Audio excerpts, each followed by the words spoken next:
أعوذ بالله من الشيطان الرجيم. بسم الله الرحمن الرحيم. وما أرسلناك إلا رحمة للعالمين. محترم بزرگوں، عزیز ساتھیوں اور میرے پیارے اساتذہ اکرام، میں نے ابھی آپ حضرات کے سامنے جو آیت کریمہ تلاوت کی ہے اس نے مدنی آقا تاجدار مدینہ محمد عربی صلی اللہ علیہ وسلم کے بارے میں خداوند قدوس نے یہ اعلان فرما دیا ہے کہ ہم نے آپ صلی اللہ علیہ وسلم کو ساری دنیا کے لیے رحمت بنا کر بھیجا ہے۔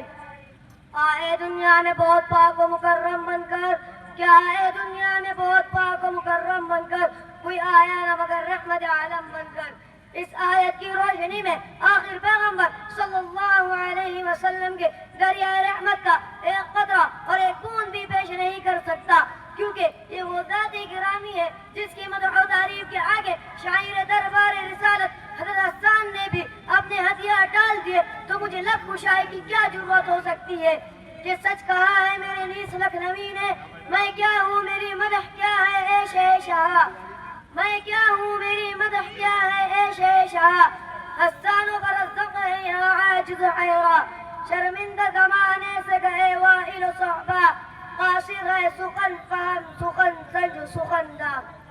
کیا مدح کبے غاگ سے ہو نور خدا کی، کیا مدح کبے غاگ سے ہو نور خدا کی، لکنتی ہاں کرتی ہے زباں وسعہ کی۔ لیکن اگر ہم محمد مصطفیٰ صلی اللہ علیہ وسلم کی پوری تعریف بھی نہیں کر سکتے تو ہم اکیلے چھوڑ بھی نہیں سکتے۔ سب سے پہلے آئیے ہم اور آپ اس نبی پارگاہ امی کی رسالت میں درود پاک کا تحفہ پیش کریں گے۔ اللہم صلی علی محمد وعلی آلہ وبارک وسلم۔ سامعین حضرات، آپ لوگوں نے بہت سنا ہوگا، بار بار سنا ہوگا کہ ہر شخص یہی کہتا ہے ہم عید کا جواب پتہ سے دیں گے۔ آج کی مہذب دنیا، آج کی شاہکار دنیا، انسانیت کے دم بننے والی دنیا اس سے بھی آگے بڑھ کر کہتی ہے کہ نہیں، ہم زبان سے نکلی ہوئی ہر بے جا آواز کا جواب تو بم دے دیں گے۔ جو بھی ہماری حکومت، ہماری طاقت، ہمارے اقتدار کے سامنے آئے گا، ہم ٹینگوں کی طاقت سے اس کا سر کچل دیں گے۔ آج کا فرما روا، آج کا سپاہ سالار بس زبان سے نکلی ہوئی ہر بے جا آواز کا جواب تو بم دے دیتا ہے۔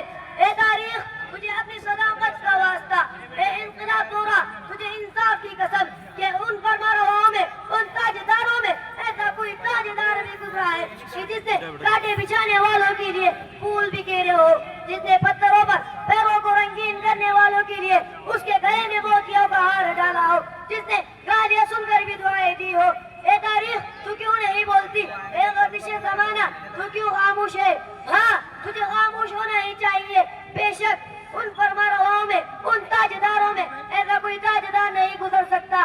اے گردش زمانہ، اگر تجھے ایسے فیاض، ایسے پریمی، ایسے شفیق، ایسے رحیم کی تلاش ہے تو حجاز کی 1400 سال پہلے کی تاریخ پڑھو۔ وہاں تجھے ملیں گا کہ تاجدار فتح بدر حنین کی سپہ سالار شہنشاہ دو عالم صلی اللہ علیہ وسلم طائف کی سرزمین میں جاتے ہیں، سچائی کا پیغام سناتے ہیں، مٹی کی خداؤں سے منہ موڑ کر اے خدا کی دین کی عبادت کی دعوت دیتے ہیں۔ مگر اس دور جاہلیت کے لوگ آپ کے پاک جسم پر پتھر کی بارش شروع کرتے ہیں، آپ جب اسے چور چور ہو کر گر جاتے ہیں تو وہ سچائی کے دشمن آپ کا بازو پکڑ کر اٹھاتے ہیں اور پتھروں سے مارتے ہوئے شہر سے باہر چھوڑ دیتے ہیں۔ یہ تاجدار عرب اس ذات کا دلارا تھا جس کے قبضے میں ساری دنیا ہے، جو سارے عالم کا حاکم ہے، جس کے قبضے میں پہاڑ ہے، سمندر بھی ہے۔ اس خدا کی ذات کو جوش آیا، پہاڑوں کے فرشتوں کو حکم ہوا کہ جاؤ میرے دلارے کو تسکین دو۔ پہاڑوں کے فرشتے آتے ہیں اور کہتے ہیں اے محمد، صبر کا پیمانہ اب ختم ہو گیا ہے، آپ اجازت دو میں ان ظالموں کو، ان گستاخوں کو ان پہاڑوں کے بیچ میں پھیر دوں گا، ریزہ ریزہ کر دوں گا۔ اے تاریخ سن لے، اے انقلاب دورہ کان لگا، تاجدار فتح عید کا جواب پتھر سے نہیں، چٹانوں سے نہیں، طوفانوں سے نہیں دے سکتا تھا۔ مگر سنو اس تاجدار نے کیا کہا۔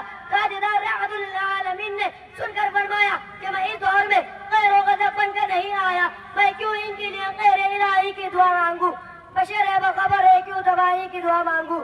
سامعین حضرات، میں اپنی تقریر کو اس شعر کے ساتھ ختم کرتا ہوں کہ مشکل سے راستے آسان ہو گئے، کہ مشکل سے راستے آسان ہو گئے، دشمن بھی یہ دیکھ کر حیران ہو گئے کہ جب میرے نبی نے دنیا میں قدم، کہ جب رکھا میرے نبی نے دنیا میں قدم تو پتھر بھی کلمہ پڑھ کے مسلمان ہو گئے. وما علینا الا البلاغ المبین.